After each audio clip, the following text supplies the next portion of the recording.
আজ বেগম খালেদা জিয়ার ফ্লাইট রাতে তিনি চিকিৎসার জন্য লন্ডনে যাচ্ছেন এবং দর্শক আপনারা এরই মধ্যে যেটি জেনেছেন বিস্তারিত যে রাতে চিকিৎসার জন্য লন্ডনে যাচ্ছেন বেগম খালেদা জিয়া। এই বিষয়ে আরো কথা বলবো। আমাদের সাথে যুক্ত আছেন আজকে বিএনপির কেন্দ্রীয় সাংগঠনিক সম্পাদক শামা ওবায়েদ। শামা ওবায়েদ, একাত্তরে আপনাকে স্বাগত জানাচ্ছি। দীর্ঘদিন কারাবন্দী থাকার পর বেগম খালেদা জিয়া অবশেষে চিকিৎসার জন্য বাইরে যেতে পারছেন। তো এ নিয়ে আপনাদের দলীয় নেতাকর্মীদের উচ্ছ্বাস, আবেগ, আগ্রহের জায়গাগুলো জানতে চাই বা প্রতিক্রিয়া যদি বলেন জেনে নিতে চাই। ধন্যবাদ আপনাকে। এটা তো বেগম খালেদা জিয়া এদেশের মানুষের একটা আবেগের জায়গায়, ইমোশনের জায়গায় উনি আছেন। এই উপমহাদেশে উনি অত্যন্ত সফল একজন রাজনীতিবিদ।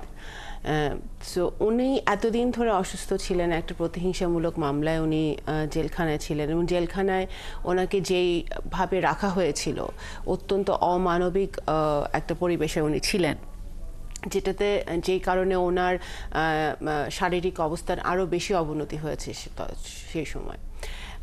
তো চিকিৎসা উনি ঠিকমতো তখন পায় নাই যখন উনি কারাগারে ছিলেন। উনি বাড়িতে থাকার পরেও ওনার চিকিৎসা কিন্তু এভারকেয়ারে হয়েছে। এভারকেয়ারে উনি অনেকদিন হাসপাতালে ছিলেন, কিন্তু সব যেখানে আপনাদের নিউজে উনি শফিক সাহেব বললেন যে দেশের বাইরে থেকে, আমেরিকা থেকে এসেছিলেন ডাক্তাররা তো ওনার চিকিৎসার জন্য, কিন্তু সব চিকিৎসা তো বাংলাদেশে আনফর্চুনেটলি ওনার যে কমপ্লিকেটেড ফিজিক্যাল কন্ডিশন, এখানে সব চিকিৎসা এখানে সম্ভব নয়।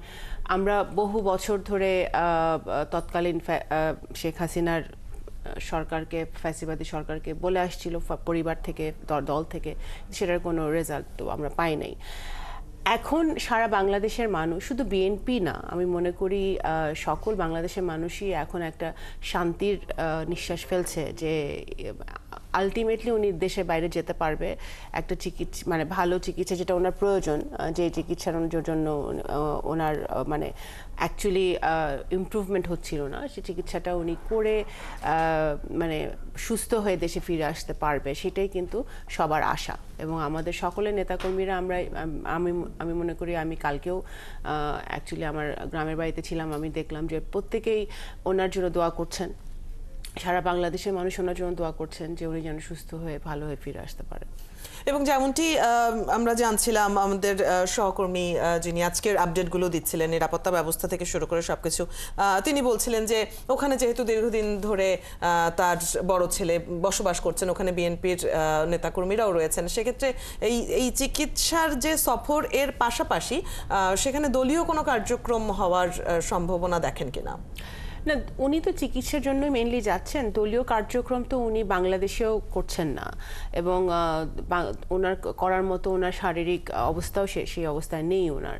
তো ওনার সাথে আপনারা দেখতেই পান যে মাঝে মাঝে কিছু লোকজন হয়তো দেখা করেন, সেটা একেবারেই সৌজন্য সাক্ষাৎ।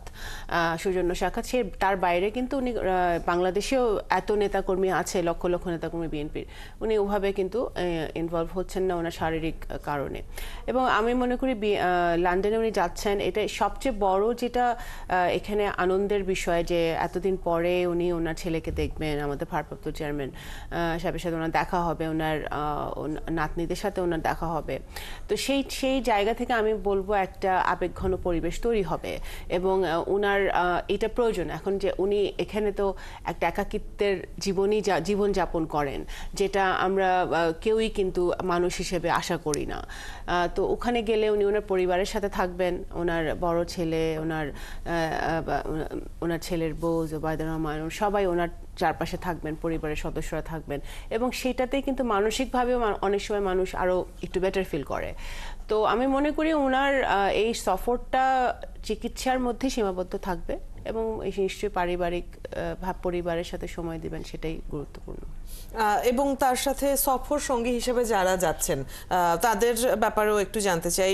পরিবারের সদস্যের চাইতে চিকিৎসকদের যে প্যানেল, সেটাই আসলে গুরুত্ব পাচ্ছে বলে আপাত দৃষ্টিতে তাই মনে হচ্ছে। এটা তো অত্যন্ত গুরুত্বপূর্ণ, কারণ উনি যখন, মানে এটা তো এক লম্বা একটা সফর, একটা এয়ার অ্যাম্বুলেন্সে উনি যাচ্ছেন, লম্বা একটা সফর, যাতে উনি স্টেবল অবস্থায়, স্থিতিশীল অবস্থায় সহি সালামতে লন্ডন পৌঁছাতে পারেন, সেই জন্য চিকিৎসক চিকিৎসকদের একটা টিম থাকা অত্যন্ত গুরুত্বপূর্ণ, এবং যে চিকিৎসকরা ওনাকে চিকিৎসা দিচ্ছিলেন, ডক্টর জাহিদ এবং এভার কেয়ারের শাহাবুদ্দিন সাহেব, এবং ওনারা অত্যন্ত দক্ষভাবে এতদিন ওনাকে চিকিৎসাটা করেছেন, এবং ওনারা ওনার কমপ্লিকেশনসগুলো জানেন, ওনার ওষুধগুলো জানেন, ওনার ব্যাপারগুলো ওনারা জানেন, ডিটেলস জানেন। তো ওনাদের সফরসঙ্গী হওয়াটা অত্যন্ত যৌক্তিক, এবং আমরা শুনলাম যে অ্যাম্বুলেন্সের সাথেও একটা টিম এসছে ডাক্তারের।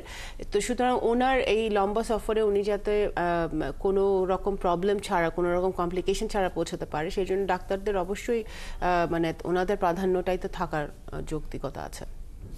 নিশ্চয়ই। আপনি যেটি বলছিলেন যে বেগম খালেদা জিয়া বাংলাদেশে অবস্থান করার সময়টাতেও তিনি আসলে ওভাবে রাজনৈতিক কর্মকাণ্ডের সাথে তো সরাসরি জড়িত হওয়ার সুযোগ নেই, শারীরিক বিভিন্ন প্রতিবন্ধকতা তো রয়েছেই। তারপরেও তার এই যে দেশে না থাকার সময়টিতে কোনো বিশেষ নির্দেশনা আপনাদের জন্য, নেতাকর্মীদের জন্য আসলে তিনি রেখেছেন কিনা? উনি তো আপনারা দেখেছেন কিছুদিন আগেই স্থায়ী কমিটির সদস্যরা ওনার সাথে দেখা করেছেন, এবং উনি দেশের মানুষকে, দেশের জনগণকে, বিএনপি নেতাকর্মীকে দেশের জন্য কাজ করতে বলেছেন। এবং এর আগেও যখন উনার এই শেখ হাসিনা পালিয়ে যাওয়ার পরে ওনার একটা বার্তা উনি দিয়েছিলেন, সেখানেও কিন্তু উনি শান্তির বার্তা দিয়েছেন, ভালোবাসার বার্তা দিয়েছেন, ঐক্যের বার্তা দিয়েছেন। সেই বার্তাটাই কিন্তু উনি সব জায়গায় দিয়ে আসছেন, এবং উনি ওনার পলিটিক্যাল ক্যারিয়ারে ওনার যত উত্থান পতন উনি দেখেছেন, স্বৈরাচার বিরোধী আন্দোলনের সময় ওনার যে ভূমিকা ছিল বাংলাদেশের গণতন্ত্রের জন্য, এবং উনি আমার মনে হয় এমন একজন রাজনীতিবিদ বাংলাদেশের, যে উনি বাংলাদেশের কোনো কিছুই ওনার দেখার বাকি নাই। ওনার এক্সপিরিয়েন্স আমি বলবো যে অপরিসীম। তো সেই জায়গা থেকে আমি মনে করি উনি অত্যন্ত সঠিকভাবেই দেশের মানুষের প্রতি, বিএনপি নেতাকর্মীর প্রতি ওনার যেই বার্তাটা, সেই বার্তাটা উনি সঠিকভাবে দিয়েছেন। উনি বাংলাদেশের জন্য কাজ করার কথা বলেছেন, যে যতটুকু আমি ব্যক্তিগতভাবে যতটুকু আমি জানি, যে উনি বাংলাদেশের জন্য, সবাইকে দেশের জন্য কাজ করতে হবে, শান্তির জন্য কাজ করতে হবে, ঐক্যের জন্য কাজ করতে হবে, এবং সবসময় যে আমরা যে 17 বছরের যে ওনার সংগ্রাম, এই সংগ্রামে বিএনপির অনেক নেতাকর্মী ক্ষতিগ্রস্ত হয়েছে, মারা গেছে, গুম হয়েছে, জেলে গেছে। সবচেয়ে বেশি ক্ষতিগ্রস্ত তো উনি হয়েছেন। উনি এতদিন ধরে অকারণে জেলে ছিলেন, ওনার ফ্যামিলি সাফার করেছে, জিয়া পরিবার সাফার করেছে, তারেক রহমান সাহেব সাফার করেছে। এই যে সাফারিংটা, এই সাফারিংয়ের কথা ভুলে গিয়ে যে দেশের মানুষকে কোনো প্রতিহিংসার ঊর্ধ্বে উঠে, সকল প্রতিহিংসা ঊর্ধ্বে উঠে দেশের মানুষকে একটা শান্তির বার্তা দেওয়া, এটা কিন্তু অনেক বড় মনের পরিচয়, অনেক বড় রাজনীতিবিদের পরিচয়। তো সেই দিক থেকে চিন্তা করলে আমি বলবো যে উনি একজন যুগান্তকারী রাজনীতিবিদ। ওনার জন্য সকলেরই দোয়া আছে। আপনি একটি কথা বলছিলেন যে এত বছর পরে আসলে মা আর ছেলের মধ্যে দেখা হবে, যেহেতু বেগম খালেদা জিয়া তার ছোট সন্তানকে হারিয়েছেন আগেই, বড় সন্তানের সাথে এত বছর ধরে দেখা না হওয়া, তো খুব স্বাভাবিকভাবে একটা পারিবারিক সময় তো সেখানে কাটবেই।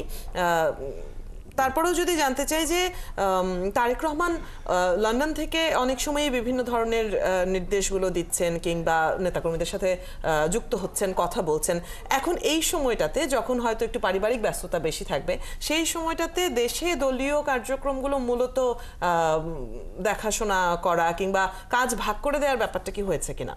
না, আমার মনে হয় এটার কোনো সমস্যা না, কারণ আমরা যেটা দেখতে পাই যে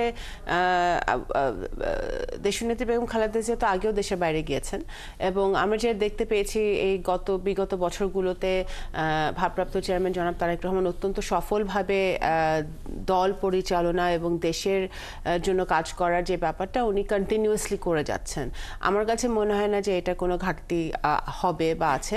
আর ভাগ করে দেওয়ার ব্যাপারটা হচ্ছে সবাই সবার দায়িত্বে তো আছেই। আমাদের স্থায়ী কমিটির মিটিং প্রতি সপ্তাহে হচ্ছে, এবং প্রয়োজন হলে একাধিকবার হচ্ছে প্রতি সপ্তাহে। তো সুতরাং ডিসিশনগুলো, প্ল্যানিংগুলো তো সম্মিলিতভাবে পলিসি মেকিং বডি থেকে আসছে, এবং সেইভাবেই যার যার দায়িত্ব তারা পালন করছে।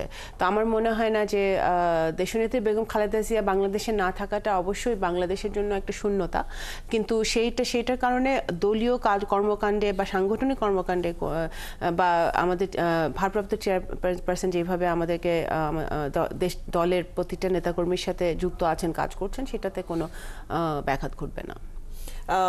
এটি একটি বড় সফর হওয়ার সম্ভাবনা রয়েছে, যেহেতু বিভিন্ন প্রসেসের ভেতর দিয়ে যেতে হবে তার চিকিৎসায়, এবং যেমনটি আমরা শুনছিলাম খবরেও যে লন্ডনের পর এমন সম্ভাবনাও তৈরি হতে পারে যে যুক্তরাষ্ট্রে তাকে শিফট করা হতে পারে, সেখানেও হয়তো চিকিৎসার কিছু তো ফর্মালিটিস সেখানেও হওয়ার কথা রয়েছে, এবং তারপরে ওমরার ব্যাপারেও আমরা জানছিলাম।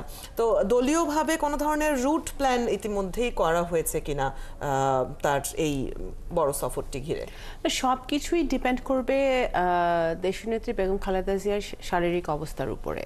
এখন উনি এখানে ওনার চিকিৎসকরা সিদ্ধান্ত নেবেন যে উনি যুক্তরাষ্ট্রে যাবেন কিনা, বা গেলে কখন যাবেন, জন হপকিন্সে উনি ভর্তি হবেন কিনা, সেটা সব কিছুই কিন্তু ডিপেন্ড করবে ওনার শারীরিক অবস্থার উপরে, লন্ডনে ওনার চিকিৎসাতে কতদূর আগাচ্ছে তার উপরে।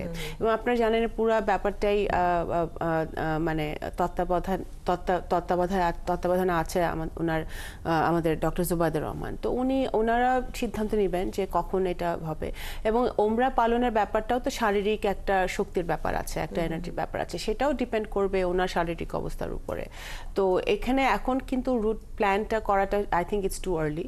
এখন উনি যাচ্ছেন, ওনার চিকিৎসাটা শুরু হবে লন্ডনে, সেখান থেকে আমার মনে হয় সিদ্ধান্তটা হবে যে উনি কখন, কিভাবে, কোন টাইমে যুক্তরাষ্ট্রে যাবেন বা উমরা পালন করতে যাবেন। তো এটা লং টার্ম একটা সফর তো অবশ্যই, বাট আমার মনে হয় যে এই প্ল্যানিংটা এখন ডিপেন্ড করবে ওনার চিকিৎসা কত দূর আগাচ্ছে লন্ডনে তার উপরে।